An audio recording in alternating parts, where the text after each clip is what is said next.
donde vemos tu favor y tu gran misericordia, porque desagradándote de tantas maneras, tú no nos destruyes, sino nos tienes paciencia porque nos amas.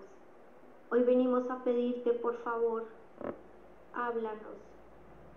Habla a nuestro corazón, que todo lo que hoy nos quieras decir quede sembrado en nuestra alma para crecer espiritualmente. Hoy te pedimos, Señor, que nos des claridad espiritual. Dispón nuestro corazón, nuestra alma, nuestro cuerpo para escucharte, para dedicar esta horita solamente a ti. Que no haya distracción, tú nos ves, tú sabes con qué actitud venimos delante de tu presencia. Ayúdanos que no haya distracción, que no hayan cosas que sean más importantes que el atender a tu palabra en esta hora. Bendice a todos los que estamos aquí, a los que han de entrar, a sus familias. Tú conoces cada necesidad y por tanta necesidad te estamos pidiendo, Padre, por nuestra patria Colombia, Señor, bendícela, y por todas las cosas tremendas, por estas personas que se han quedado sin nada en Miami y en el mundo entero, para que te busquen a ti, porque no importa que a lo perdamos todo, tengamos las necesidades que sean, si te tenemos a ti lo tenemos todo. Te damos gracias, te decimos ven y háblanos, porque aquí estamos dispuestos a escucharte. Gracias te damos en el nombre que es sobre todo nombre, en tu nombre, Señor Jesucristo. Amén. Amén. Voy a hacer un pequeño resumen para retomar el tema hoy. Es un poquito complicado lo que estamos viendo. Estoy tratando de llevarlo a la máxima sencillez posible, pero ustedes ya han oído varias veces este tema de una y de otra manera. Es más, hace 8 días también se estuvo hablando del mismo tema, solamente que hoy lo vamos a basar en la palabra de Dios. Entonces, con lo que vimos ayer, vamos a hacer 5 punticos de resumen. Primero, Dios tiene un plan que contempla la ley y la gracia como etapas de entendimiento de quién es Dios. Voy a explicar ese punto. Cuando uno lee la Escritura, la Biblia, descubre que, si es lector juicioso, que hay continuidad en cada libro de la Biblia, aunque fue escrito por diferentes autores. Autores de todos los estratos y de todos los niveles culturales, y sin embargo, uno puede pasar de un libro de la Biblia al otro y ver que el mensaje es el mismo. Ayer lo veíamos. Primero, Dios tiene un plan para el universo, para el planeta Tierra y para cada persona, tanto la que lo busque a Él como aquella que no lo quiera buscar. El plan para aquellos que creen en Dios a través de Jesucristo es mostrarles 2 facetas de la vida. Y eso se ve también en la misma Biblia. La ley y la gracia, o sea, el Antiguo y el Nuevo Testamento, nosotros lo vivimos en algún momento de nuestra vida. Casi todos, como cristianos, empezamos en una etapa muy legalista, donde todos se nos vuelven normas, y por eso a veces nos dicen fanáticos, porque empezamos a imponer normas en nuestra casa, y con el tiempo empezamos a ver que esas normas, así como están impuestas, no funcionan, son muy impositivas, son muy tiránicas. Entonces el Señor nos deja vivir esa temporada, esa faceta, para que descubramos por nosotros mismos que debemos encontrar un mejor método. Ese mejor método es pasar precisamente de la inmadurez o carnalidad a la madurez o espiritualidad. Y es entonces cuando empezamos ya a ver el poder de la gracia, que es el título de hoy, el poder de la gracia obrando sobre nuestras vidas, y empezamos a ver cómo el poder de Dios nos va transformando poco a poco con el entendimiento adecuado de las cosas que veníamos del mundo, que no debíamos haber vivido. Nos va llevando suave y dócilmente, amorosamente, a un nuevo entendimiento de por qué es necesario andar con Él y vivir de esa manera. Esa es la gracia. Entonces ustedes también van a encontrar iglesias cristianas que están viviendo todavía la etapa de la ley y no han encontrado la madurez de la gracia. Otras ya la encontraron. Son iglesias amorosas, comprensivas, pero también, como dijimos ayer, dentro de la sana doctrina se sabe exhortar para sacar el pecado de la vida, para que el Espíritu Santo mejor sea el que haga ese trabajo de quitar lo que estorba, lo que hace daño. Esa es la noción de pecado. Pecado no es un concepto religioso, un concepto teológico que nos molesta. Pecado en la Biblia es todo aquello que te hace daño primeramente a ti, daña tu autoestima, tu libertad, tu comprensión de la vida, tu relación de familia y por ende entonces daña las relaciones interpersonales, daña las familias, que es lo que vemos ahora. Vemos tantas familias destruidas porque no hay Dios en ellas. Vemos vidas profesionales también destruidas porque no han descubierto la forma de vivir con un Dios real, aunque invisible. Por eso el segundo punto es que el mensaje de la Escritura, desde el principio hasta el fin, es que necesitamos encarecidamente a Dios como autor, figura allá en el libro de Génesis como creador del universo, pero también como el autor de nuestra vida. Ese es un concepto que no se le puede pedir a los incrédulos. ¿Quién es Dios para usted? No, creo que es un ser superior, pero nunca te van a decir, es mi creador, nunca lo van a decir. Porque para que eso se entienda, se tiene que leer la Escritura. En el principio creó Dios los cielos y la tierra. Génesis 1:1. Cuando uno lee esa palabra dice, oiga, si es el autor del universo, entonces tiene que ser el autor mío. Ah, por eso es que se llama Padre. Es mi papá en el sentido de que Él me engendró y me creó. Por tanto, Él me debe cuidar. Un concepto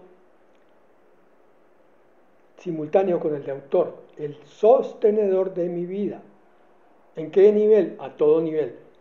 Él es el que provee mi alimento, provee mi vestido, según vimos ayer, pero también me sostiene en los momentos difíciles, me sostiene cuando estoy enfermo física o mentalmente, cuando estoy en depresión, cuando estoy en derrota. Él viene a sostenerme, a ser mi consolador, a levantarme, cuando yo conozco la palabra. Tercer punto. Ese es el resumen de la ley y la gracia. El pecado y sus consecuencias, o sea, lo que daña a la humanidad y sus consecuencias están siempre rondándonos. Siempre vamos a terminar haciendo las cosas mal, a menos que Dios esté llenando nuestra vida. ¿Recuerdan el ejemplo del vaso de agua? Si el vaso de agua apenas tiene un tris, un poquitico abajo, el resto está lleno de aire. Ese aire es el vacío, es el pecado, es la soledad, porque Dios apenas tiene un puntico abajo. Pero si empezamos a llenar ese vaso con agua, entonces el aire, la nada, va saliendo. Dios va llenando mi vida y yo me voy sintiendo precisamente lleno, pleno, feliz, en paz. Cuarto punto, es una forma de presentar lo que vimos ayer, un poco distinta a como la vimos ayer, pero es importante. El cuarto punto es que la gracia, o sea, el Nuevo Testamento, es un mejor pacto, lo vimos ayer en la palabra, que la ley. Tanto la ley como la gracia nos llevan a Cristo, nos llevan a conocer a Cristo como nuestro Salvador. Pero la gracia nos permite entender quién es el Hijo de Dios y quién es nuestro Padre Celestial a través de ese Hijo. La ley no permite eso. Ante la ley o ante cualquier religión que es lo mismo, la ley para los judíos, los católicos, los musulmanes, los testigos de Jehová, todos tienen delante de ellos a un Dios juez, un Dios castigador. La única aproximación a Dios como Padre la da el cristianismo, porque el Señor Jesucristo vino a presentarnos a su Abba, en arameo, quiere decir papá, papito, un Padre muy cercano, un Padre cariñoso, Padre íntimo. Y el último punto del resumen es que el Espíritu Santo, y solo Él, es el que nos lleva a cumplir toda la ley, porque la ley no ha sido abrogada. Dijimos ayer, Él es el que nos da la fuerza. A pesar de ser invisible, nosotros sentimos el poder del Espíritu Santo en nuestras vidas cuando empezamos a decir cada vez menos mentiras, no por el esfuerzo nuestro, sino porque confiamos en ese Dios Salvador. Entonces arrancamos ya ahora sí con el tema de hoy. ¿Cuál es el poder de la gracia? Era la sexta pregunta a continuación de las 5 que hicimos ayer. Vamos a mirar 2 Corintios 12, del 9 al 10, versículos 9 y 10. Miren lo que dice aquí. Voy a leer la Nueva Biblia Latinoamericana de hoy. Acuérdense que este pasaje es Dios hablándole a Pablo. El apóstol Pablo ha estado pidiéndole a Dios que le quite el aguijón de la carne, dicho en palabras nuestras. Pablo estaba teniendo un problema grave. No sabemos si era físico, o si era emocional, o si era espiritual. Pero estaba pesándole mucho ese problema, lo tenía aplastado, y entonces él dice que había orado 3 veces al Padre para que le quitara ese aguijón en la carne. Un aguijón es algo que puya. Y entonces entramos ahora sí en el versículo 9. Entonces el Señor le responde, dice, y Él me ha dicho, te basta mi gracia, pues mi poder, el de Dios, se perfecciona en la debilidad, en tu debilidad. Vean esto. Dios dice, voy a hacer un milagro, pero no como tú lo esperas. Cualquier cosa que yo haga va a ser milagrosa. Pero entonces, entre más agobiado estés, entre más debilitado, entre más necesidades tengas tú, hijo, más puedo yo actuar. Pero ¿cómo así? Luego Dios no es todopoderoso. Sí, pero es que Él está esperando nuestra humildad para actuar en nosotros. Y entonces, cuando estamos quebrantados por la prueba, por la tribulación, por la necesidad, es cuando finalmente, después de tanto pelear y patalear, levantamos nuestra mirada al cielo y le decimos, Dios mío, ayúdame. En ese momento de debilidad, de quebrantamiento, es cuando Dios dice, vas a ver mi poder. En cambio, cuando tú te levantas y dices, pero ¿por qué, Dios? ¿Por qué no me has dado? Pero yo te he clamado, sigo orando, llorando, llorando. Y estás en soberbia, el Señor no va a orar. Él está esperando tu humildad, porque tu humildad es la que reconoce que Él es Dios, que Él es tu creador, que Él es tu proveedor. Te basta mi gracia, que es mi poder sobre ti, pues ese poder se perfecciona, trabaja mucho mejor cuando tú estás humillado delante de mí. Por eso la mejor postura, cuando tenemos una necesidad, es tirarnos de rodillas, física, emocional y espiritualmente. Ahora, si no pueden físicamente, por lo menos sí espiritualmente. Doblar la cabeza y decir, Señor, he sido terco, he sido necio, necesito tu ayuda. Ayúdame, Señor, yo no sé cómo, pero tú sí lo sabes. Por favor, te lo pido. Continúa. Por tanto, con muchísimo gusto me gloriaré más bien en mis debilidades, para que el poder de Cristo more en mí. Pablo entendió, el Señor no le había dado lo que le estaba pidiendo, que le quitara el aguijón, sino entendió que Dios iba a bendecirlo a través de su debilidad. Entonces, por eso dice, con muchísimo gusto en esta versión, sí, Señor, ahora entiendo, me voy a gloriar, es decir, voy a sacarle lo mejor a mis debilidades. Voy a mirarlas ya no como un látigo, no como una amputación o lo que sea, sino voy a mirar que el momento de prueba es la oportunidad para que el poder de Cristo more en mí, el poder de Dios el Padre, el poder del Espíritu Santo. Y subrayo la parte final, more en mí. La razón por la que muchos cristianos viven en la ley es porque no son conscientes que Cristo mora dentro de ellos. Vive. ¿Cuándo empezó a vivir Cristo? En el mismo momento en que tú dijiste, Señor, te necesito.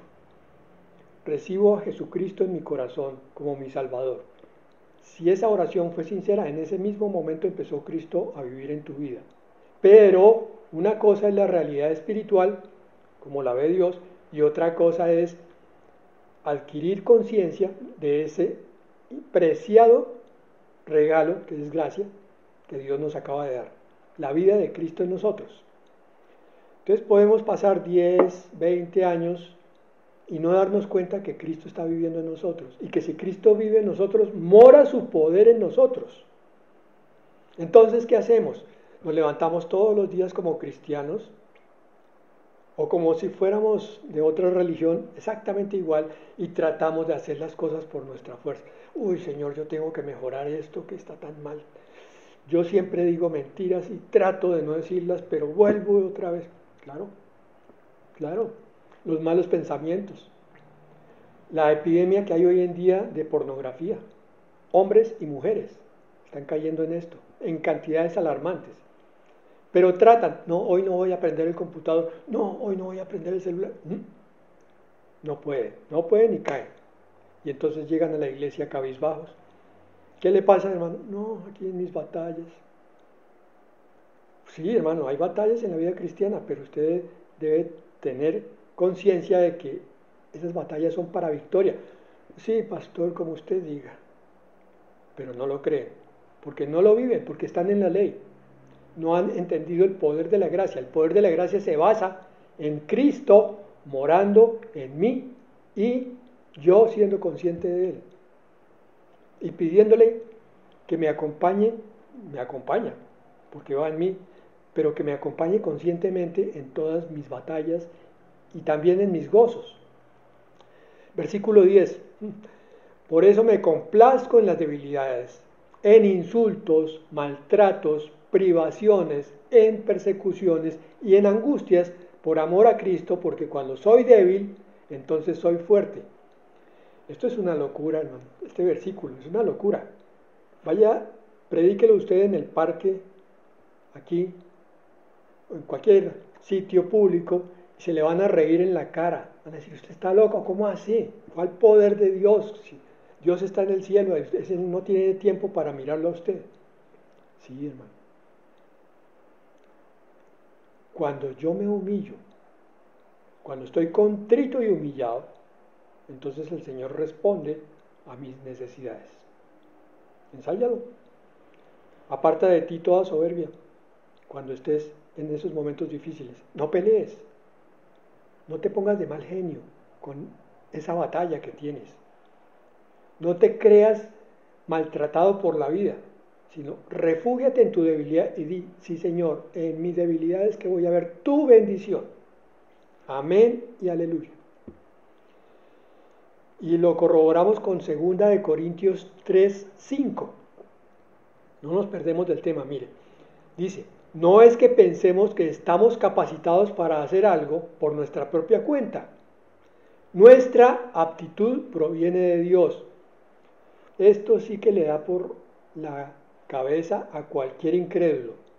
Porque en el mundo hemos sido adiestrados, ustedes lo saben, por mi profesión, en la facultad me enseñaban esto. Es que si usted tiene una mentalidad positiva, todo va a salir bien.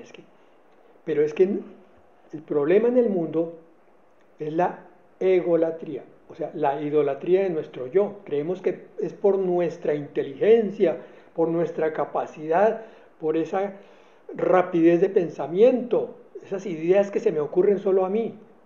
El Señor dice, no, mira, no es tu propia capacidad. Nuestra aptitud, nuestra capacidad, nuestros dones provienen de Dios, dice 2 Corintios 3:5. Y dice en el 6, Él nos capacitó. Qué descanso es poder confiar en Dios. Ya no tengo yo que demostrarle a los demás que soy un súper inteligente, un superhéroe, ni a mis amigos, ni a mis hijos, ni a mi pareja, sino que ahora puedo decir, tú, Señor, eres el que me va a llenar en las áreas que están débiles. Tú.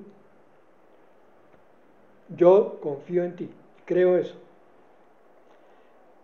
Para que seamos ministros de su nuevo pacto. ¿Por qué tan pocos cristianos se levantan a mostrar quién es Dios? Se levantan a hablar con los suyos, con los conocidos, porque creen que no están capacitados ellos. Ay, pastores, que yo no sé, no me la conozco, no he hecho cursos de teología, no sé la Biblia, no la recuerdo de memoria. Hermano, no es usted. Mire, su aptitud proviene de Dios. Puede que usted solamente haya leído 10 páginas de la Biblia, pero si está con su corazón dispuesto a servir a Dios, el Señor va a hacer en usted un milagro a través del Espíritu Santo. Entonces, si los cristianos fuéramos conscientes de esto, trabajaríamos mucho más, en vez de, no, es que yo no puedo, no, es que yo no soy capaz, no, es que yo soy tartamudo, decía Moisés, no, es que en mi iglesia no me han enseñado eso. No es la iglesia, no es el pastor, es el Espíritu Santo. Es más, no eres tú. Ministros de su nuevo pacto. Y aquí nos aclara algo que veíamos ayer. Este no es un pacto de leyes escritas, sino del Espíritu. El pacto nuevo, el Nuevo Testamento, la relación con Cristo, que no existía en el Antiguo, es del Espíritu, no es de leyes escritas. El antiguo pacto escrito, continúa 2 Corintios 3:6, termina en muerte. Es decir, cuando yo trato de cumplirle a Dios, siempre termino avergonzado. Otra vez, Señor, le fallé, otra vez caí, otra vez el mismo pecado. Muerte espiritual. Pero de acuerdo con el nuevo pacto, el Espíritu da vida. El Espíritu vivifica. Eso que estaba muerto en mí. Es que yo no puedo amar a mis hijos, no siento por ellos lo que creo que debiera sentir. Hermano, tranquilo, confiésele eso a Dios. Dígale, Señor, perdóname por mi dureza de corazón, pero dame un corazón tierno para mis hijos, o los hijos a los padres, o las parejas, él a ella a él. Por eso es que una pareja cristiana no se puede divorciar, porque el poder de Dios es el que va a reconstruir ese matrimonio. Si esa pareja se separa, simplemente es que eran dos incrédulos, nunca conocieron el poder de Dios y nunca esperaron y creyeron que Él les podía solucionar. Bueno, nos queda entonces respondidas cuál es el poder de la gracia. Pregunta 6. Pregunta 7. Recuerden que ayer hicimos 5 preguntas para tratar de repasar la doctrina cristiana y resumirla en nuestro corazón y en nuestra mente para que no se nos fuera a olvidar nunca más y tampoco fuéramos extraviados por falsas doctrinas. Eso es lo que estamos continuando hoy. Pregunta 7. ¿Somos santos por portarnos bien o por permitir a Cristo vivir en nosotros cada día más? Ahí está la respuesta, ¿no? Pero vamos a ver qué dice la palabra de Dios. Gálatas 2, 16 y 20. Saltamos del versículos 16 al 20. Bueno, leamos el 16. Gálatas 2, 16. Sin embargo, sabiendo que el hombre no es justificado por las obras de la ley, sino mediante la fe en Cristo Jesús, lo que veíamos ayer, no importa cuánto yo trate de cumplirle los mandamientos a Dios, nunca voy a poder ser justificado. Lo dice la misma palabra de Dios. No importa cuán metido esté en mi religión, si es en la iglesia de no sé qué, la de no sé cuándo, estoy oyendo a un cura, a un anciano, a un lo que sea, eso no me justifica, sino mediante la fe en Cristo Jesús. Dice el Señor Jesucristo, cuando el Hijo del Hombre venga, ¿hallará fe en la tierra? Eso significa que muchos que dicen que son cristianos no tienen fe, una fe legítima, verdadera, porque la justificación de nuestros pecados no es porque cumplamos, es porque creemos en Cristo. Y al creer en Cristo como nuestro Salvador, Él es el que nos va transformando para que no caigamos en esos pecados. Continúa el versículo 16. También nosotros hemos creído en Cristo Jesús. ¿Tú has creído en Cristo? ¿Cierto? Por eso estás aquí. Por eso te llamas cristiano. Porque creíste en el Hijo de Dios como tu Salvador. Para que seamos justificados por la fe en Cristo y no por las obras de la ley. Pongámoslo en palabras de hoy. Nadie es justificado por ninguna religión. Ni siquiera la religión cristiana. Ni siquiera. Ninguna, porque toda religión es obras de ley. Solo cuando hay una relación directa con Cristo, donde yo le digo, Señor, tú eres mi Salvador. ¿Cuándo? Pues hace 20 años o 30, y de ahí para acá, todos los días. Y hoy le acabo de decir, Señor, tú eres mi Salvador. Hoy me estás salvando de mis pecados de hoy, nuevamente. Cristo salva una sola vez, pero yo tengo que renovar mi entendimiento. El aspecto espiritual ya está hecho, yo ya soy salvo. Cristo ya me salvó porque Él subió a la cruz y murió por mí. Pero yo tengo que entender que esa salvación es continua. No solamente me salvó un día cuando me entregué a Cristo Jesús como mi Salvador, sino me salva todos los días de mi pecado, de mis debilidades, de mis carencias. No por las obras de la ley, no porque yo haga las cosas correctas. Puesto que por las obras de la ley nadie es justificado, dice allá en la Nueva Biblia Latinoamericana de hoy, Gálatas 2, versículo 16 al final. Puesto que por las obras de la ley nadie es justificado. Alguien pregunta, pastor, ¿y entonces los judeomesiánicos? Ahí está el problema. Estaban en Cristo, muchos de ellos empezaron como cristianos evangélicos y ahora se pasaron a las obras de la ley. Y miren lo que dice la palabra. Se les olvidó leer Gálatas 2:16. Versículo 20. Miren cómo nos remacha la verdad. Con Cristo he sido crucificado. Es decir, Él, al morir en la cruz, crucificó mis pecados. Y con su resurrección fueron perdonados. Y ya no soy yo el que vive, sino que Cristo vive en mí. ¿Dónde estaba Cristo? Dentro de ti. Entonces, si Él es el Hijo de Dios y es Dios, si Él es el creador del universo junto con el Padre y el Espíritu Santo, y vive en ti, entonces, como creador y como Dios, debe vivir tu vida. Es decir, debe dirigirla. Si no la está dirigiendo, mal, grave. Puedes estar metido en una iglesia cristiana 50 años seguidos. Hasta que Cristo dirija tu vida. Cristo vive en mí. Te vas a sorprender cómo Él empieza a vivir tu vida. Cómo empieza a poner cosas en tu mente y en tu corazón para que las hagas. Y tú vas a descubrir que las estás empezando a hacer bien. Ahora que crees en Cristo. Ahora ya no vives con esos sentimientos de culpa de antes, porque el Señor tomó el control de tu vida. Si lo prefieren, es el Espíritu Santo. Como sea, es lo mismo. Y la vida que ahora vivo en la carne, es decir, en este cuerpo, la vivo por la fe en el Hijo de Dios. Este es el problema. Otra vez lo repito hasta el cansancio. El problema actual de la relación del hombre con Dios es la fe. Y la fe es mandatoria en aquellos que creen en la Escritura, en la Biblia. La fe es confiar, la fe es creer y la fe es ser fiel. 3 conceptos de la palabra pistis en griego que se traduce por fe. Confiar, creer y ser fiel.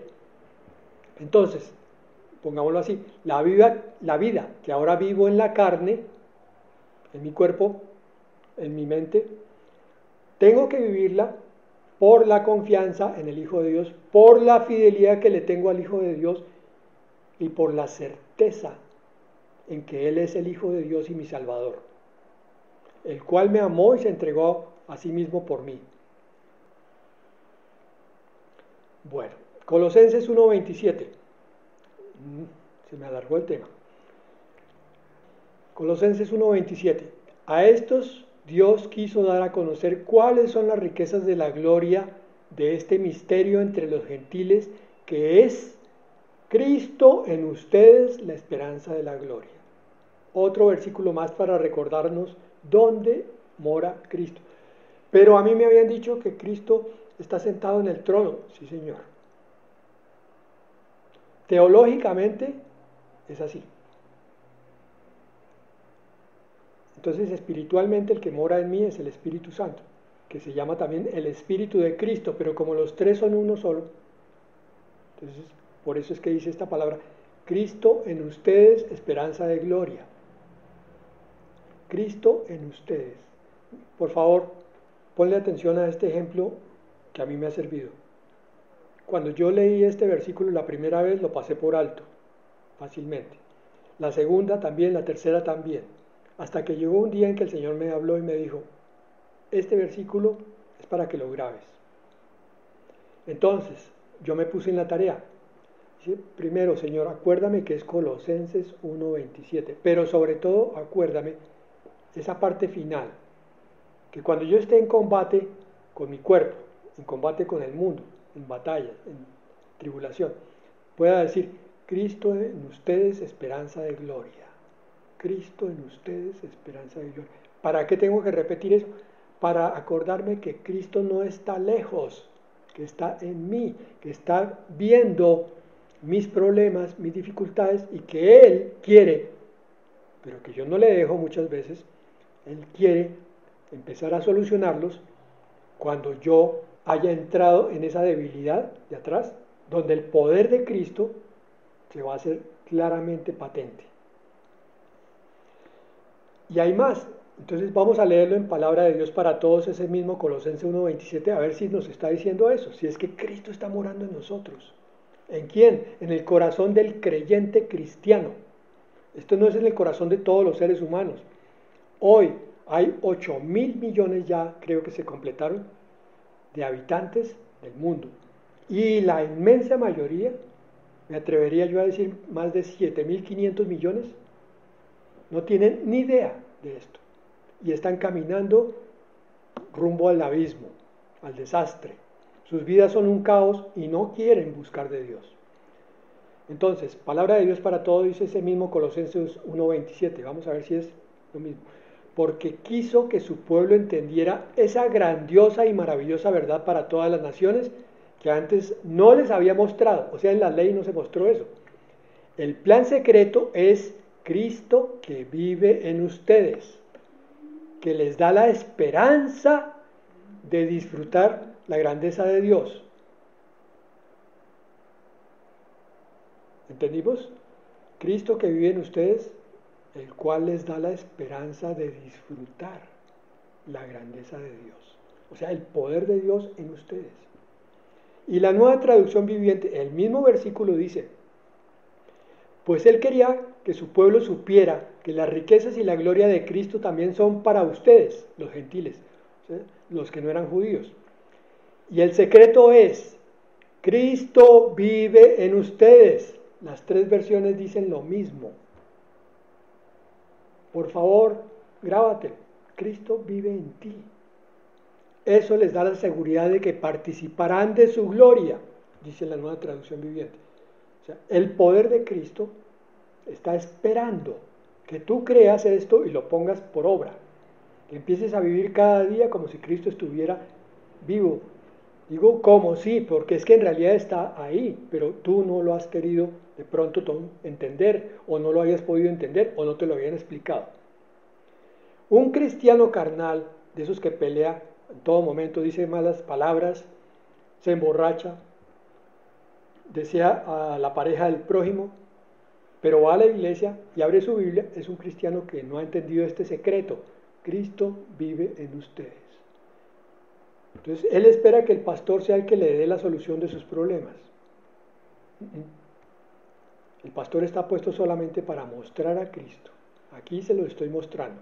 Cristo vive en ti, si tú crees en Él. Si por alguna extraña razón no lo has recibido nunca, puedes recibirlo en este mismo momento. Señor, te recibo, Señor Jesucristo, en mi vida. Sé el Señor de mi vida para que este caos que estoy viviendo, tú, Señor, lo tomes en control y empieces a mostrarme tu poder. Y yo lo creo, Señor. A partir de hoy voy a vivir contigo, cada día y todos los días. Bueno. Nueva Traducción Viviente en Gálatas 4:19 dice: Oh mis hijos queridos, siento como si volviera a sufrir dolores de parto por ustedes. ¿Entendimos?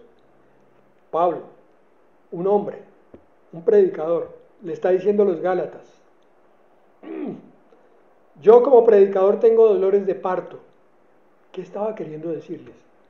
Que él estaba con una carga, que estaba sufriendo para que los oyentes entendieran algo. Y dice, y seguirán esos dolores de parto hasta que Cristo se forme por completo en sus vidas. Esto es lo que siente como carga el ministro de Dios.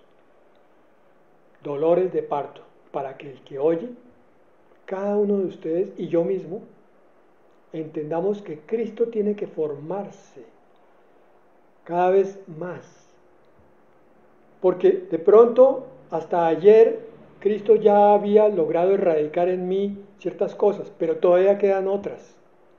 Entonces, Señor, forma a Cristo en mí, fórmame a mí conforme, perdón la repetición, a la imagen de tu Hijo, que yo sea como Cristo, Señor, en humildad, en paciencia, en benignidad, en bondad, todo eso, Señor.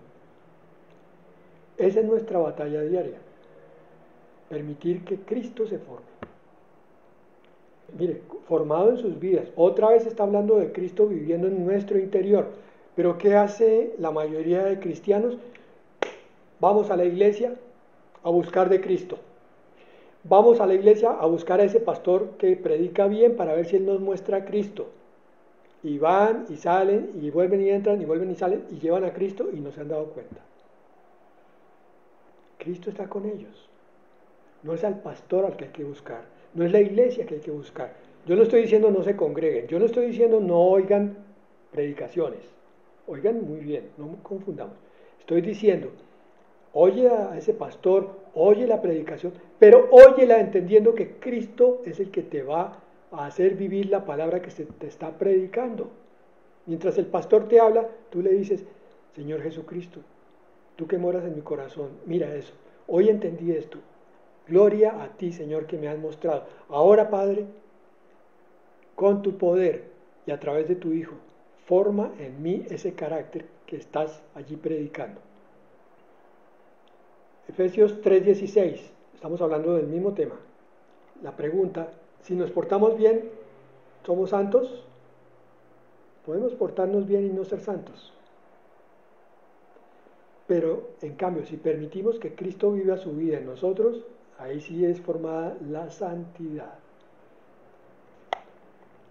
Entonces, Efesios 3:16 dice, pido en oración, otra vez Pablo orando por su audiencia, los que lo están oyendo, pido en oración que ustedes, de sus gloriosos e inagotables recursos, los de Dios, los fortalezca a ustedes con poder en el ser interior por medio de su Espíritu. Aquí hablo del Espíritu Santo, ya no de Cristo, que es lo mismo. El poder del Espíritu en el ser interior, en el corazón, en la parte más interna del ser. Sean fortalecidos. A través de la palabra que oyen, cuando ustedes la creen, es lo que está diciendo Pablo a los Efesios, esa palabra se vuelve realidad en sus vidas. Y Efesios 3:17, entonces, oigan bien, Cristo habitará en el corazón de ustedes a medida que confíen en Él. ¿Pero cuál corazón? ¿La aurícula, el ventrículo izquierdo, derecho? No está hablando de la víscera, está hablando del centro de su vida. Que Cristo habite en el centro de su vida, porque es que hemos tenido durante muchísimos años de nuestra vida desperdiciada en el centro de ella otros ídolos. Para algunos es el licor, para otros es el sexo, para otros es la mentira, para otros la rumba, para otros la música, ídolos. Y no hay tiempo para Dios, eso sí no lo hay. Todos estos sacan tiempo para sus ídolos, ¿sí? Puedo estar muy ocupado, pero yo saco tiempo para tomarme unas cervezas, se lo garantizo. O para hacerle infiel a mi esposa con la vecina, también saco tiempo, aunque esté muy ocupado. Pero para Dios no tengo tiempo. No, es que estoy muy ocupado, pastor, usted no se imagina. Entonces Cristo habitará en el corazón de ustedes a medida que confíen en Él. Aquí esa condición final es muy importante. A medida que confíen en Él. Entre más confíes, más poder de Dios vas a ver. Te desafío a que lo compruebes. Confía, confía, confía y verás cosas grandes y poderosas. Echarán raíces profundas en el amor de Dios y ellas los mantendrán fuertes. El amor de Dios es el que te hace soportar cualquier tempestad. ¿Por qué te derrumbas ante las tempestades? Porque tú piensas con tu carne, con tus emociones, con tus razones, que estás viviendo un pésimo momento, que la vida es muy dura contigo, que es muy injusta. O sea que estás en la carne. Pero cuando empieces a pensar en el espíritu, o sea, más arriba, que en tu espíritu, en tu ser interior, habita el poder de Cristo, entonces no importará la tempestad, porque Cristo la vencerá por ti. Bueno, y voy a terminar con una octava pregunta. Voy a tratar de hacerla bien corta. Entonces, toda la discusión desde ayer y desde hace 15 días también es ¿qué debo hacer para estar listo para la venida del Señor? Ayer les decía, muchísimos están predicando que el Señor ya está por venir, se están cumpliendo todas las señales, terremotos, pestes, hambres, catástrofes y toda clase de pecado desbocado. ¿Qué debo hacer para estar listos cuando el Señor venga por aquellos que son de Él? Dos cosas. En lo interno, renovación. Primera de Crónicas 29:16. Aquí va a hablar de un templo físico, pero ustedes ya saben que nosotros somos templos del Espíritu Santo, entonces entiéndanlo espiritualmente. Dice, oh Señor Dios nuestro, toda esa abundancia que hemos preparado, aquí estaban alistándose para construir el templo del Señor, que hemos preparado para edificarte una casa para tu santo nombre, procede de tu mano y todo es tuyo. ¿Qué quiere decir? Que cuando Dios ordena construir un templo, Él es el que da los materiales. Eso lo hacía en el Antiguo Testamento. Ahora en el Nuevo, como somos nosotros el templo, Él también pone los materiales, que son amor, gozo, paz, paciencia, benignidad, bondad, fe, mansedumbre, templanza. ¿Perfecto? Más dones, más amor de Dios, más todo lo que va formando el temperamento y el carácter de Cristo. Todo eso lo da Dios, para que tú vayas probando la delicia de la vida espiritual. Tito 3:4. Pero cuando se manifestó la bondad de Dios, nuestro Salvador, y su amor hacia la humanidad, Él nos salvó, no por las obras de justicia, otra vez, no por una religión que nosotros hubiéramos hecho, sino conforme a su misericordia, o sea, su gracia, por medio del lavamiento de la regeneración y la renovación por el Espíritu Santo.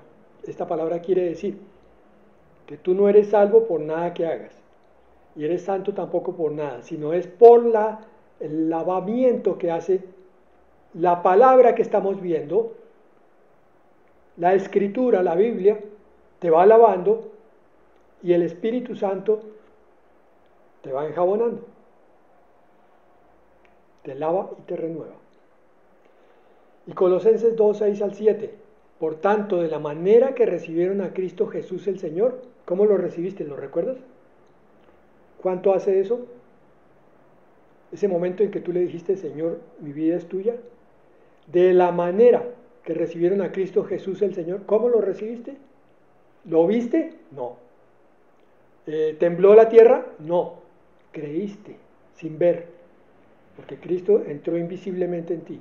Pero tú creíste, o sea, de esa manera, creyendo, por fe, así anden en Él, por fe, con la misma fe, firmemente arraigados y edificados y confirmados en su fe. Esa es la forma interna, o sea, todo lo que hemos visto hasta ahora, que es creer en el poder interno de Cristo o del Espíritu Santo, más lo externo, que es obediencia entendida. Alguien me dirá, uy, pero pastor, usted me dijo muchísimas cosas hoy y no creo que las pueda hacer todas. Otra vez, es Dios el que las hace. Y acuérdate que el audio queda en YouTube para que lo puedas repasar. Y acuérdate que tomaste apuntes, eso creo.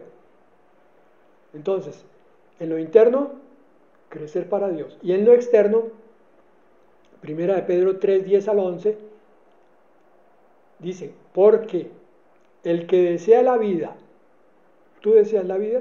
Bueno. Amar, ¿deseas amar y ser amado? Bueno. Y ver días buenos, ¿deseas una vida buena? Refrene su lengua del mal. No digas cosas malas, ni groserías, ni murmuraciones, ni malos deseos a los demás, ni palabrotas, nada. Tu palabra sea para bendecir. Y sus labios no hablen engaño. Olvídate de las mentiras de una vez y para siempre. Dile, Señor, quítame eso. Y versículo 11, apártese del mal y haga el bien. Hay personas que dicen, pero ¿cuándo voy a tener paz? Bueno, apártese del mal y haga el bien. Busque la paz y sígala. Entonces estas son obras externas como resultado de la renovación interna. Tú te acercas a Dios, crees en Él, crees en su Hijo, Él te renueva y empieza a cambiar todo esto. Terminamos con Primera de Pedro 1:5. A ver, habrá un campito en su corazón para esta palabra que es muy bonita. Que sois guardados por el poder de Dios mediante la fe. Que eres cuidado por Dios y su poder cuando tú crees, para alcanzar la salvación que está preparada para ser manifestada en los tiempos postreros. Aquí la salvación es como un proceso en este versículo, no es un instante, es un proceso que empieza con recibir a Cristo y continúa hasta que el Señor viene por los suyos. Esa salvación que está lista para ser manifestada es la que estamos esperando nosotros, la venida del Señor por su iglesia. Otra vez nos vuelve a decir algo que nos dijo hace unos días. Somos guardados por el poder de Dios, mediante la fe. Tú cree y el Señor hará su tarea. Amén. Ay, Señor, muchas gracias. Somos elegidos por ti, somos llamados por ti. Desde la eternidad sabías que todas nuestras pruebas, nuestras dificultades nos iban a ayudar a buscarte a ti. Porque cuando estamos en situaciones difíciles o en problemas, la gente nos quiere ayudar, pero nadie puede ayudarnos como tú, porque tú trabajas desde el alma, desde el espíritu, Amén. Desde adentro. Amén. Te buscamos, por eso te buscamos con anhelo, Señor Jesucristo, por eso te recibimos, porque cuando lo hacemos, tú empiezas una obra muy grande, Señor, dentro de nosotros. Hoy te pedimos, Padre, que nos fortalezcas, que si hay áreas en nuestra vida en las que no te hemos permitido entrar, abre esas puertas, abre esos escondrijos que hay, Señor, y límpialos y llénalos de tu luz, porque tú ya sabes todo lo que hacemos, tú conoces absolutamente todo de nuestra vida, y tú sabes lo que necesitamos y sentimos. Con todo lo que nuestro corazón y alma pueda sentir, ven, ayúdanos, límpianos y prepáranos porque ya vienes. Gracias por tu santa palabra y que tu espíritu nunca se aparte, que no lo contristemos, para que tú, Señor, nos sigas formando de gloria en gloria y de victoria en victoria. Gracias, Jesucristo. Amén.